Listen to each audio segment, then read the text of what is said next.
Welcome back, all my YouTube subscribers, Twitter followers, all the big Giant fans out there. So, of course, we all know the Giants are on a bye this week, which is good news because we're not going to lose this week. But today, I thought I would focus on the past, the present, and the future. Where we've been, how we got here, and how we can fix it. I'm going to tell you how this team can win a Super Bowl by the 2021 season and have sustained success for a 4 or 5 year period. Coming out of the bye, the Giants do have some games that may be winnable. I don't think they're going to win many because at this point, I don't think this is a very good football team. I would like them to compete in all the games and possibly win some of them. I want to end the year on a high note. I want to go into next year with some positivity. I don't want another 2-14, 3-13 season. They went 3-13 this year. I want to try to win 4 or 5 games. So next year, you have something to build off of. For God's sakes, this team hasn't won 2 games in a row since the 2016 season. That's insane. There's only 9 teams this year if you include the Giants who haven't won 2 games in just this season. We're going all the way back to the 2016 season. And before that year, the Giants, you got to go all the way back to 1983 to find the year in which they didn't win 2 games in a row. So this team is lost right now. They have forgotten how to run the football. For God's sakes, over the last 5 years, from 2013 to 2017, they ranked 30th 3 times in the league in yards per carry. They were under 4 yards per carry 3 out of the 5 years, and they haven't finished better than 18th. And this team, if you go back to the 80s, was always known for the pass rush, whether it be LT, whether it be Strahan, whether it be Tuck, whether it be OC, whether it be JPP, and they don't have that right now. Right now, they have 10 sacks through 8 games. That ranks 31st in the league. That's atrocious. You go back to when they were successful winning Super Bowls, they were top 5, top 10 every year in sacks.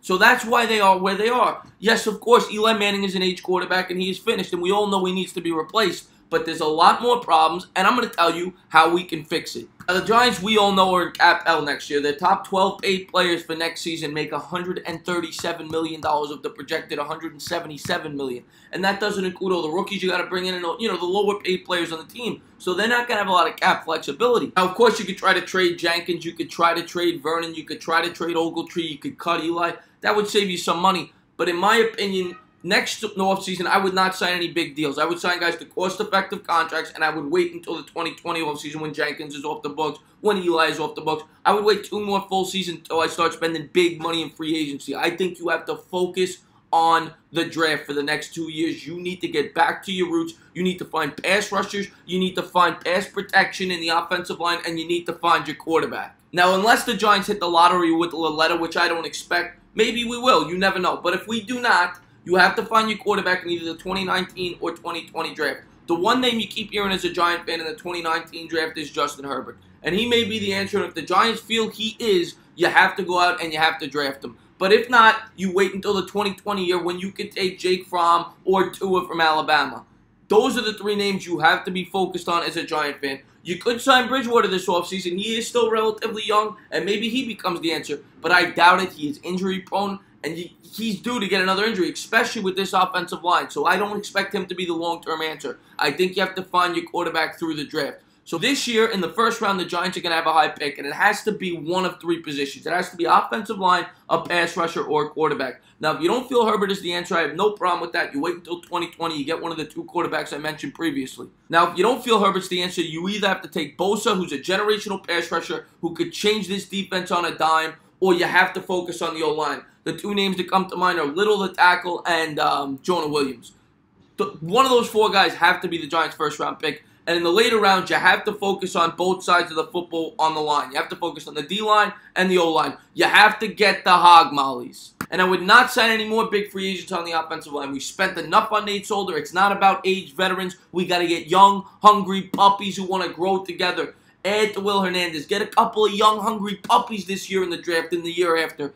And then you bring in your quarterback, whether it be 2020 or 2019. And by 2021, if we have grown as a franchise on both sides of the football, this team can and will contend for a Super Bowl because we have the electric offensive players. We have Barkley, we have Shepard, we have Beckham, and they're all young. We just need to fill in the lines, and that's not easy to do. But that's what we need to focus on over the next 2 years. And in 2020, you will have some cap space to bring in some players if needed. So that's it, guys. Build the foundation, fill in the lines, protect the rookie quarterback, and get some pass rushers for this defense. If the Giants can do that, they are going to be a contender for years to come because they have a ton of young talent on the offensive side of the football. Some news I wanted to announce, if you haven't seen it, I did an edited video with Mr. Bad Dog, who is a legendary Giant YouTuber, a couple of days ago, and it was great. I had a great time talking to him. We liked each other so much, we're going to be doing a weekly live show on the channel, so I can't wait to start that. Tonight I'm going to be starting my first live stream Friday night with the entertainer. You're just going to talk general sports, whether it be Knicks, Giants, Mets, whatever it is. I just want to get to know you guys better and talk to my subscribers. I don't have a good time talking sports with you guys, so I plan on doing that every week, every Friday night from 10 to 11, 11:30, whatever it is. So please look out for that. And then, of course, after this week, when the Giants come back, I will be doing my game streams, and I have a big name to announce. I'll be doing a live stream for the 49er game on Monday night. I'm going to save it, but it is a big name, and I can't wait to do a collaboration with this individual. As always, guys, if you liked what you watched, please subscribe, drop a comment. Let's talk about how the Giants can fix this situation, how they can get some puppies into the mix, how they can get a pass rush, how they can get pass protection. That is what we need to do. What would be your guys' plan? I want to know. And as always, cheers.